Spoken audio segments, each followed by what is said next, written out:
주님 평화. 네, 오늘 많이 추워요 여러분. 밖에 나가실 때 진짜 옷 단단히 입고 나가시기 바랍니다. 제가 오늘 사제서품 12주년이랍니다 저도 들어서 기억을 했어요. 정말 제가 제 개인 SNS에도 글을 올리긴 했는데, 제가 사제생활 12년 동안 한 거라고는 먹고 자고 싸고 누군가 미워하고 또 나태하게 굴고 욕심 부리고 좌절하고 슬퍼하고 원망하고 분노하고 뭐 이렇게 살았어요. 제가 산 거는 그렇게밖에 살지 못했는데, 모든 나머지 부분을 하느님이 채워주신 것 같아요. 제가 한 게 없는데 하느님께서 다 채워주신 것 같습니다. 그래서 하느님께 감사드리고 찬미드리고요. 그리고 그 다음 하느님의 사람인 여러분들께 감사드립니다. 네. 그렇게 수도자들은 사제서품에 그렇게 크게 그 어떤 마음을 두질 않거든요. 그래가지고 그러다 보니까 저도 또 까먹고 있다가 얘기 듣고, 그래서 아무튼 또 쇄신하는 그 계기로 삼겠습니다. 여러분, 그 연기를 하시는 분들 보면 그 흔히 메소드 연기라는 게 있어요. 메소드 연기, 그거 아시죠? 완전히 그 배우가 본인의 그 배역에 몰입이 된 나머지 거의 뭐 빙의 수준으로 그 사람 자체가 돼버리는 거죠. 그럼 예를 들면은 우울증 환자면 완전히 우울증 환자처럼, 그리고 뭐 무슨 살인마라는 배역을 맡았으면 진짜 살인마처럼 광기에 어린 그 연기를 하고, 뭐 또 조증 환자처럼 막 부산하고 그런 사람이라면, 캐릭터가 그렇다면 그렇게 생활하면서. 그래서 흔히 소위 말하는 연기파 배우들은 그 배역을 한번 겪고 나면 한동안 후유증으로 되게 힘들어하는 경우도 많다고 하죠. 내가 완전히 그 사람이 되었다 나오는 바람에 본인의 자기 자신의 정체성을 찾기가 힘들어서. 그래서 마치 어찌 보면은 후천적 다중인격 같이 스스로 노력해서 완전히 다른 사람이 되는 그걸 메소드라고 합니다. 뭐 연기로 따지면 그 메소드 연기가 실제로 보는 사람들로 하여금 몰입감 있게 만들고 더욱더 그 드라마나 영화를 재밌게 만드니까 좋은 의미가 될 수도 있겠지만, 실질적으로 삶 속에서 메소드 연기하는 것은 그닥 좋은 게 아니겠죠. 왜냐하면 내가 내 모습대로 살지 않고 다른 삶을 산다는 얘기잖아요. 자연스러운 나의 모습이 아닌 거짓된 삶을 살아간다는 거니까 메소드가 좋은 건 아닙니다. 마찬가지인 것 같아요. 우리 신앙인들이 신앙인의 삶을 살아야 돼요. 이게 뭐냐면, 신앙은 연기가 아니잖아요. 우리는 그리스도인이고 그리스도인은 신앙인이에요. 이건 그냥 인성과 분리돼서 생각하면 안 돼요. 나라는 정체성과 신앙이 분리되면 안 되는 거예요. 그냥 나라는 정체성 자체가 신앙인인 거예요.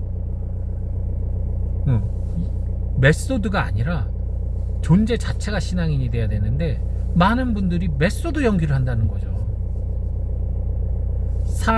나의 삶은 따로 있는데, 나는 나로서의 정체성이 있는데 완전히 어떤 그 역할놀이에 빠지듯이 그 역할에 빠져서 내가 그런 사람이 아닌데 그런 사람인 양 살아가는 경우. 네, 착각하고 사는 거죠. 내 인생을 사는 게 아니라 페르소나의 인생을 사는 거예요. 가면의 인생. 즉, 내가 생각하고 내가 자연스럽게 받아들이는 나의 신앙의 삶이 있는데, 사람들 눈치 보고 어떤 환경이나 상황에 따라서 거기에 맞춰서 살아야 된다라는 강박이 생겨가지고 나 자신의 고유성을 잃고 거짓된 신앙생활, 행복하지 않은데 행복한 척하고, 감사하지 않은데 감사한 척하고, 사랑하지 않는데 사랑한 척하고, 용서할 수 없는데 용서하는 척하는 이 연기를 하다가 그 연기에 완전히 빠져들어가지고 메소드 연기가 될 때, 분명히 나의 겉모습은 훌륭한 신앙인으로 사람들한테 존경을 받을 수 있는데, 정작 나 자신이 하느님 앞에서 늘 불행감을 느끼고 불만족을 느끼고 고통을 느낀다? 이게 메소드죠. 물론 이것만도 못한 발연기하는 사람도 많습니다. 그냥 자기 캐릭터를 버리지 못해서 자기 캐릭터 안에서 신앙생활을 녹이지 못해가지고 그냥 위선적인 신앙생활 하는 사람들, 누가 봐도 참 신앙생활 못하네 하는 신앙생활 하는 분들도 많아요. 발신앙 연기를 하는 사람도 많지만 이 메소드도 위험한 거예요. 그래서 진짜 좋은 신앙인은 어떤 삶이냐, 신앙인으로서의 삶도 즐겁고 행복하게 역할을 충실히 하면서 본인의 캐릭터를 잃지 않는 것, 본인의 캐릭터를 잃지 않는 것, 이게 되게 중요한 거예요. 경계선이 필요하다는 거죠. 즉 여러분들이 신앙인으로서 살아가는 것이 전혀 거부감이 없고 그냥 그 신앙인이 나의 일상과 같은, 즉 우리의 일상의 삶이 드라마처럼 살면 돼요. 네. 그러니까 우리는 이미 이 세상이라는 이 한 씬에 캐스팅돼서, 하느님, 이 감독 하느님에 의해 캐스팅돼서 우리 인생이라는 러닝타임 동안 이 세상을 살거든요. 그냥 우리 삶 자체가 어떻게 보면 하나의 연기죠. 연기인데 모든 게 애드립인 연기죠. 대본이 짜여있지 않잖아요. 근데 그걸 대본을 억지로 짜서 거기에 맞추려고 하다 보면 거짓된 삶을 살게 되는 것이고, 또 애드립을 너무 남발하고 살다 보면 발연기를 하게 되는 것이고, 또 너무 남들 눈치를 보면서 남들이 원하는 삶을 살려고 하다 보면 메소드 연기가 돼서 내가 아닌 다른 존재로 살아가게 되는 것이고, 그렇기 때문에 있는 그대로의 나로서, 나의 캐릭터로, 내가 주인공이니까요, 나의 캐릭터로 내 연기를 펼치는 거예요. 나의 신앙을 살아가는 거예요. 네. 그러니까 여러분, 중요한 건 뭐예요? 자기 파악, 내 주제를 잘 파악해야죠. 그래야지 내가 나의 고유한 신앙생활을 살 수 있죠. 남들 거 흉내내지 않고. 여러분, 그러니까 남들 거를 흉내내려고 하다 보면 잘못된 신심, 잘못된 어떤 영성을 따라가게 돼 있어요. 왜냐면 저게 더 좋아 보이고 이게 더 좋아 보이고 하니까. 근데 내 상황을 파악을 하지 못하면은 그렇게 될 수 있습니다. 남의 떡이 커 보이니까요. 하지만 인생의 주인공이 나라는 얘기는, 나 빠지면 그 모든 씬은 아무 의미가 없는 거예요. 우리 신앙생활에 예수 그리스도가 빠진다고 생각해봐요. 그럼 아무 의미가 없죠. 마찬가지예요. 나의 인생에, 나의 신앙의 삶에 주체인 내가 빠지면 아무 의미가 없는 거예요. 나를 구원하신 하나님인데 내가 그 안에 내가 없으면은 구원이 무슨 의미가 있어요. 그렇기 때문에 여러분이 이 세상에 다른 그 누구가 중요한 거 아니에요. 다른 그 어떤 것도 귀할 수 없어요. 나보단.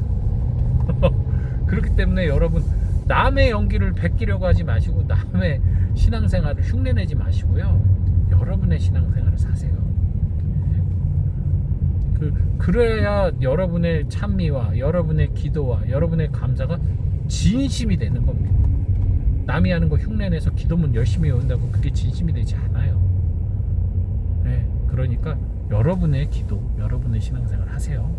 그리고 물론 그 배우가 그냥 배우 안 되죠. 피나는 연기 연습과 교육이 필요하잖아요. 교육 없이 연기하는 사람 없죠. 마찬가지예요. 예를 들어 황정민이라는 배우, 고등학교 때까지 동기들이 봤을 때는, 대학교 때까지 동기들이 봤을 때는 쟤는 배우는 안 되겠다 할 정도로 연기를 못했었대요. 피나는 노력과 훈련으로 연기를 한 거거든요. 마찬가지입니다. 우리들의 신앙생활도 내 스스로가 끊임없이 나를 성찰해가면서 쇄신해 나가지 않으면 제대로 된 신앙생활을 할 수가 없는 거예요. 그렇기 때문에 여러분 잘 공부도 하셔야 되고, 배우고 또 실천하시는 그 끊임없는 반복 속에서 여러분의 신앙을 완전하게 굳혀가시길 바랍니다. 메소드는 아니에요. 그냥 여러분 자체가 신앙인이라는 것을 잊지 마시기 바랍니다. 오늘 좋은 하루 되세요. 주님 평화.